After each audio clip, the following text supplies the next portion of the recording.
Shamaa harka fuune jira jirtu jaalatamtootaa fi kabajamtoota maatii dandeessuu annagaa kootii galanni waaqayyoodhaaf haa ta'u.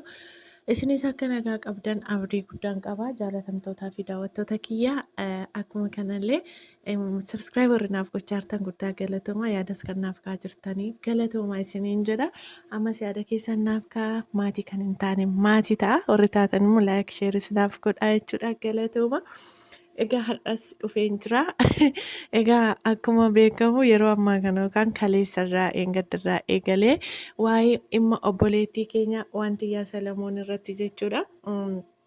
Egaa waraanni addunyaa sadaffaa banamee jira jechuudha. Eenyuuf eenyu gidduutti inni guddaan waraanni inni guddaa Liyaashoo fi Abrishee Qiraw የስደተኛው ወዳጅ biratti jechuudha. Egaa akkuma beektanii obboleessi kun Abrishee Qiraw dhugaa dubbachuudhaaf taanaani nama baay'ee dinqisiifadhudha. Maaliif tarii namni kun hir'ina qabaachuu danda'a, mudoo qabaachuu danda'a. Ani garuu akka nama tokkotti jechuudha eenyumtuu lafa kanarra hanga jiraatutti yookaan immoo uumama ta'ee namni kamiyyuu jechuudha. Namni hin dogongorre namni mudoo tokko yookaan immoo hir'ina tokko dhabee hin jiru waan ta'eef namni hir'ina qabaachuu danda'a, hir'ina isaatiin qeeqamuu danda'a. Iddoo waan gaarii hojjetutti immoo waan gaarii inni hojjetuun immoo gaarummaan isaa sun dubbatamuu qaba. Egaa gaarummaa isaa sanarraa ani baay'ee kan akka isa dinqisiifadhu kan na godhu waa'ee dubartootaa yookaan immoo akkasuma kana dhaloota miidhamaa jiranii fi baay'ee dubbatadha. Akkuma kanallee dhiironni illee yeroo nyaataman yookaan immoo yeroo miidhaman hin dubbata jechuudha. Keessattuu immoo obboloota biyya hambaa keessatti miidhamaniif baay'ee nama sagalee ta'udha jechuudha. Kanaafiyyuu egaa yaada keessan kaasinillee egaa Liyaa fi isa gidduutti maalidha lolli guddaa kan baname Liyaashoo biratti jechuudha. Dhugaa dubbachuudhaaf taanaani namni kun kan qeeqe rakkoo qaba. Namni kun immoo akka namoota kaanillee dafee jarjaree illee dubbatu ilaalee madaaleetu dhugaan isaa eessa jira garamitti jallate iddoo kamitti hir'ina qaba iddoo kamitti guutinsa qaba kan jedhu dubbata jechuudha. Akkuma kana egaa amma inni itti Liyaa irratti lola kaasee jiru dhimma obboleettii keenya yookaan immoo intala mucayyoo Waantiyyaa Salamoon irrattidha jechuudha. Waantiyyaan egaa akkuma beekamu torbee kana keessa miidiyaa hunda to'atee jira waa'een ishee jechuudha. Hundumtuu jireenya mataasaa dagatee waa'ee ishee irratti dhimma godhatee jira. Takka illee baga dhufeeyyuu mata dureen kun hin jedhani maaliif wanta fokkisaa wal salphisuu yookaan immoo wanta safuu iddoo isaatti waaqayyo safuu godhee uumama waaqayyooti garuu safuudhaan taa'e fuudhan waliin gadee erguu sanarra kana wayyaadhee tayyaadan akka kootti jechuudha. Dhimma yeroo darbe deemaa ture hundumti keessan beektu uummanni Oromoo. Haa ta'uyyuu malee egaa ammas immoo dhimma Waantiyyaa irratti maaltu ta'e Liyaan maal balleessite achimmoo Abrishee Qiraw maaliif irratti lola banee mucayyoo kanaaf maaliif dubbate dhugaan eessa jira akkamitti madaalee argee dubbate isa jedhamu waluma wajjiniin ilaallaa turtiin keessan hanga dhumaatti dandeessu wajjiniin haa ta'uun dhaamsa kooti na waliin tura galatooma waan na waliin turtaniif. Egaa akkuma beekamu Abrish Qiraw የስደተኞች ወዳጅን jechuudha. Yeroo baay'ee hundi keessanuu beektu callisee hin dubbatu callisee lola hin kaasu baay'ee immoo namaaf dhugaa dubbachuuf taanaanii nama sagalee namaaf ta'udha. Isiniin beektu kana shamarran keessumattuu biyya hambaa keessa teessanii namni hin beekne jira jedhee yaadu. Egaa Liyaashoo maal balleessite? Yeroo tokko egaa dhimmichi lola addunyaa sadaffaa kan nama jechisiisaa jiru Liyaashoo fuutee kallachumaan gara qomoof yookaan immoo sanyummaatti geessite jechuudha. Sanyummaadhaan gargar baasutti geessite jechuudha. Innis maa inni gaafa duraa gaafa isheen nan hojjechuun barbaada. Of danda'uun qabaa mucaa koo akkuma nama kamiyyuu barsiifadha taa'ee hojjetachaa nigdi nagar kafichee ምናምን gaafa isheen jettu gaafa dura wayinii ልጅቷ እኮ ህጻናት እንዴት በቃ jira mitiire ho'iste jechuudha. Amma garuu gaafa mucayyoon gadi baatee wanti gara sanyummaatti ishee fudhachiise jechuudha. Sirba tokkodha kan isheen jettee የኦሮሞ ልጅ ነኝ waan akkasii kanadha. Egaa mucaan intala Oromooti durayyuu dubbatteetti. Maal haa gootu egaa biyya keenya keessatti akkuma beekamu gandummaaf sanyummaan to'atee jira waan ta'eef isheenis achi keessa jirti. Kanaafuu namni immoo eenyummaa qaba. Eenyummaa irraa dhalatee qomoo irraa dhalatee qaba. Qomoo ofii immoo akkasi ani jechuun rakkoo miti jechuudha. Kanaaf egaa kanumallee afaan keenyaan sirbame maaliif ittiin sirbuu dandeessi? Bakka akkuma ishee godhu yoo akka kunoo nama dhimma biraa irratti dubbatu otoo hin taane nama kunoo yookaan dhirsa ishee akka waan irraa fudhattee tokko yookaan immoo akka nama jalaa ajjeese tokkottidha kan ishiin ta'aa jirtu jechuudha. Miidiyaa ishee jalatti galtanii arguu dandeessu Liyaashooyi. Egaa kanumarraan kan wal qabate Abrish Qeeraa'uun immoo maal godhee hunda isaa as gangashee achi gangashee madaalee hunduma godhee gara toora miidiyaa isaatiin as ba'e jechuudha. Innis egaa akkuma beektani jarjaree hin dubbatu.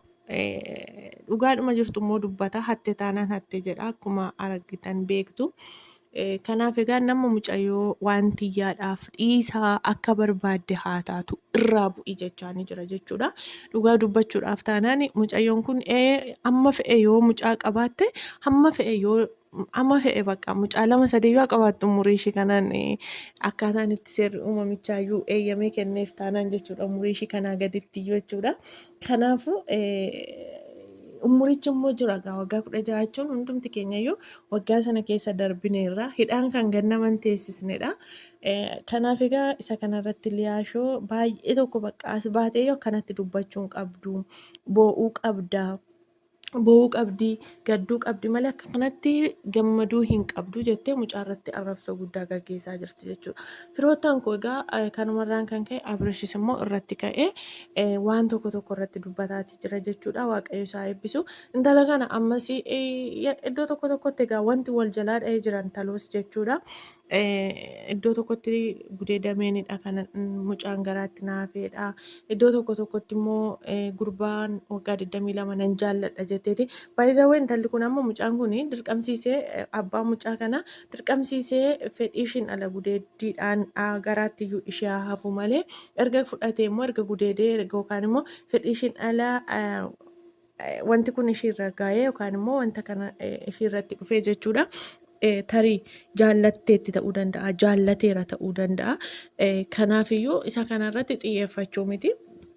Innaa kanaaf walumaa galatti jechuudha baay'ee nama gaddisiisa amma bakka boo'uu jalqabdeetti mucayyoon uummannis kan barbaadu isa kanadha waan ta'eedhaafi koomentiiwwan ishee jala deemtanii yoo ilaaltan dhugaa dubbachuudhaaf taanaan yidfaash lijishin haasaa digillish wantoonni akkasii jira jechuudha. Si haa daffa'u, si haa gombisu, mucaa keessiin guddisi. Wantoonni akkasii jiru jechuudha. Kana jechuun immoo dhugaa dubbachuudhaaf waan nama saalfachiisuu fi waan nama jibbisiisudha. Maaliif aarsaa guddaatti kafalteetti mucaa kanatti jechuudha. Kan hin dubbanne baay'eesaa kan itti miidhamte kan itti beelofte umurii ishee kan itti cabde aarsaa guddaatti kafalteetti jechuudha. Lana garuu egaa abaartuun kan abaaramaadha sagalee waaqayyo warri mucaa ishee akkaataa kanatti abaarani inaafaa guddaarraan kan ka'edha. Too kaleessa ishiin akka kaleessaa sana yookaan immoo amma har'aaf kaleessa guyyoota 3 kan akkaataatti jirtu irra jiraatte hundumtuu ishee jaallataa hundumtuu xixxuuxaa fi hundumtuu hin gargaaraan jechuudha. Dhugaa dubbachuudhaaf taanaani. Maaliif isiniin kaasee yaada kana namni keenya gaafa namni boo'u gaafa namni gaddu malee gaafa namni gammachuu qabu hin jaallatu jechuudha. Amma gaafa isheen hirribni nan qabu yeroon viidiyoowwan kana hojjedhe halkan ka'eetaniin kan hin hojjedhu sammuun koo jeequmsa guddaa keessa jirattee yeroo isheen dubbattee jira jechuudha. Namni isa kana nu banneef as baatee sirbuu ishiitti as baatee firii ta'uu ishii sana yoo usxeen ba'usxee isheette kan keessa kootti qabadheetaniin gadda koo qabadheen dadhabbii koo qabadhee waan jiru hunda qabadheeni. Gaafa hirribni na didutti yeroo achi butachuudhaaf as bayan akkas kan ta'u namni garuu itti na arrabsaa jira jette. Akkuma kanallee egaa mucaa lammaffaa ulfooftee jirtiin illee baay'eetti jira miti baay'ee intiniitti ta'ee jira jechuudha. Itti fufee jira jechuudha. Haa ulfooftu waaqayyo haa kennuuf dhugaan haa deessu maal abboo ijoolleen carraa guddaatti ijoolleen kennaa waaqayyooti. Anaa dabalattu hin jedhu maaliif illee bor waan ta'an hin beekan umurii namaa waan ta'u hin beekan. Mee amma namoota ilmoon godhatiin addunyaa kanarraa boqotanii fi namoota ilmoo godhatanii addunyaa kanarraati boqotan maqaan isaanii walqixaan kaafamu. Warri ilmoo godhatanii addunyaa kanarraa boqotan maqaan isaanii yeroo hundumaa kaafamu dhugaa dubbachuudhaaf taanaan jechuudha. Ani maatii keenya keessatti jechuudha. Adaadaan koo tokko otoo ilmoon godhatiin boqotte jechuudha. Ani xiqqoodha yeroo sana. Amma guyyaa tokko namni maqaa ishee kaasu hin jiru. Garuu immoo wasiilii keenya tokko ijoollee qaba. Yeroo hundumaa ati ilma baluuti, ati intala baluuti. Amma ijoollee isaa argan sana ati kan eenyuti kan abaluuti yeroo jedhamu hammuma kana maqaan nama sanaa hin awwaalamne jechuudha. Hin kaafamu. Kanaafiyyuu ilmoo godhachuun ishee waanuma kana nama amma kana araba geetaa simminoo naachuun yookiin Amma kana qixxee waan nama aarsee, waan nama sirbisiisee, waan nama akka kanatti guggubu tokko hin qabu jechuudha. Kanaafiyyuu egaa dhugaa dubbachuudhaaf taanaan Abiresh Yeqeraa ስደተኛ ወዳጅ እውነቴን ነው የምልህ እግዚአብሔር ይባርክ ተባረክ maaliif iddoo dhugaan jirtu argee warra ishee arrabsanii dhiisaa bakka takkaa gargaartaniittu rakkinnis waan baay'ee nama odeessaa hinannee ifa baatee dubbattee dhugaa dubbachuudhaaf jechuudha hinannee namni hunduu fedhii isaatiin godhee fi amma immoo akka nama kamiyyuu kaleessa bar gaafa isheen akkana waynee daa'imadha umuriin ishee amma warri jedhan har'as deebi'anii isheen akkasidha waggaa 18tti deessee waggaa 20tti deessee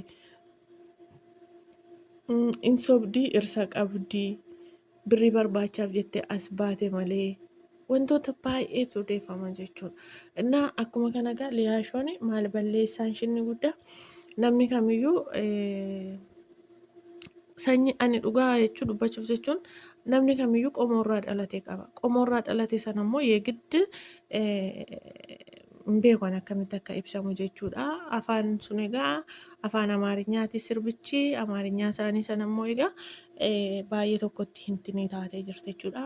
በእኛ ዘፈን በእኛ ቋንቋ እንትን ትሆናለች በቃ በጣም አለ አይደለ ባየ ነው መገድሲሳ jechuudha. Kanaafuu መጀመሪያ እውነት ለመናገር ሊያሾ ከእንደዚህ አስተሳሰብ ውስጥ መውጣት አለብሽ። ከአንደኛ ከእድሜሽ ጋር ማይሄድም ኡሙሪሽ ዱካ ዋን ሂንዴምነ mucaan kun utaaltes yoo kuftes yoo cabdes umurii ishii faanadha waan ta'eef irraati bareeda. Warri garuu jala deemanii takka gara gandummaatti qomootti as geessanii sanyiirraa dhalatteetti as deebisanii umurii ishii duukaa wal qabsiisanii waan meeqa dubbatan I don't know baay'ee nama dhiba jechuudha. Keessumattuu warri jaartiin otoo adabattanii teessanii hanga arrabsitan hanga qeeqxan hanga waan meeqa jettan dhugaa dubbachuudhaaf taanaani otoo gorsitanii akkasitti akkana ta'ii kana godhii as godhii jechuudha malee አንቺ የሚያምርብሽ እንደዛ ተሰብረሽ ተቀምጠሽ ስታለቅሺ ነው አንስራ በሬዱ ጨብዴ ቴሴ ቦውዳ ጎለ ኬሳዩ አስበኡ ሂንቀብዱ ሰሚidhama keessa nadagachuu hin qabdu kan gargaaramte ko boleettiin kun yookaan intaloon kun kan gargaaramte rakkina sana keessaa akka ittiin baatuu fi akka rakkina sana cabdee teessee hin gaddine akka hin boonyeefidha miti kan gargaaramte. Kanaafiyyuu dhugaa dubbachuuf taanaan nama gaddisiisa. Walumaa galattiyyuu Abiresh Yeqeraa galgala gadhiiseera viidiyoo isaa ilaaluu dandeessu. Liyaashoo irratti baay'ee lola guddaa banee jira. Irraa bu'i jedhee jira. Kanaaf egaa warri dhugaan galeefiira. Hundumtuu jireenya mataa isaa tokkoof horatee gaariidha jechuudha. Jechuun jireenya mataa isaa himtuu hiree mataa isaa jiraata. Hiree namaa keessa galanii cubbuutti galuun barbaachisaa miti. Keessumattuu immoo namni tokko rogaaf tokko ta'u kan Oromoo keenya kanaa dhugaa dubbachuuf taanaan tolee hin tolu jechuudha. Maaliif akka ta'an naaf hin galu yoo afaan tokko dubbatan bakka kan hin beeku dhugaa takka gocha nuti goonu rakkoo nuti dhuumnurraan kan ka'e rakkinni yeroo ammaa kana akkuma beektanii kallattii adda addaatiin amma beelli galee jedhamaa jira. Waraanni garaagaraa jira hin beektu. Haala jireenya biyyaa beektu. Badii keenya sakaleessaa irraatii yeroo itti dhiifama gaafannu otoo ta'ee jiru garuu dhaloonni ammallee isa dhiisee isa dagatee karaa itti wal hadheessu, karaa itti wal arrabsu, karaa itti wal hammeessu, karaa itti qullaa wal dhaabudha kan uummanni yaadaa jiru jechuudha. Dhugaa dubbachuuf taanaan yeroon kun yeroo itti yaada gaarii waliif qoodanidha malee yeroo itti wal arrabsan, yeroo itti qullaa wal dhaaban, yeroo itti cubbuu irratti cubbuu walitti dabalan miti. So barichumtiyyuu bara ulfaataa, bara fokkataadha. Yoom akka addunyaa kanarraa darbinu hin beeknu. Kanaafiyyuu hundumti keenyayyuu yaada qajeelaa irraa jallanne yaada hamaa yaada hin taane fuunee gara jireenya namaatti darbachuu dhiisne jireenya mataa keenyaa otoo oofannee gaariidha. Yaada qajeelaa ta'e tokko immoo namootaaf irraa namoota barsiisaa deemuun gaariidhaan jedha. Sababiin isaas wanti hundumtuu hin darba lafa kanarratti kan hin darbine tokkoof tokko Waaqayyo qofadha. Kanaaf egaa baay'ee ulfaataadha dhugaa dubbachuudhaaf taanaani dhimma nama tokko keessa galanii akkaataa kanatti bakka fuudhanii gandummaatti geessu ilmoon keessiin guddatiin jechuu ani hin beeku. Warrumti immoo ilmoof jalaa qaban akkamitti akka jabaatanii jecha akkasii baasaniyyuu I don't know ulfaata dhugaa dubbachuuf taanaan ilmoota of jalaa qabanii ilmoo namaatiin ilmoon keessiin guddatiin jechuudha. baay'ee ulfaata. Sababiin isaas akkatti isheen dhufte sana abbaatu beeka jechuudha. Aarsaatti kaffalte haadha sanatu beeka jechuudha. Dadhabbii faana dadhabdee haadha sanatu beeka waan ta'eef barbaachisaa miti jechuudha. Firoottan koo kana fakkaataa hundumti keenyayyuu hubannaaf ogummaadhaan otoo deddeebinee gaariidha.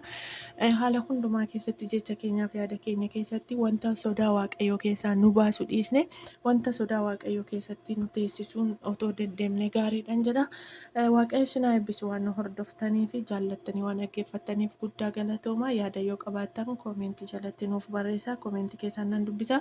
Gaaffiillee yoo qabaattan gaaffii isiniin deebisa.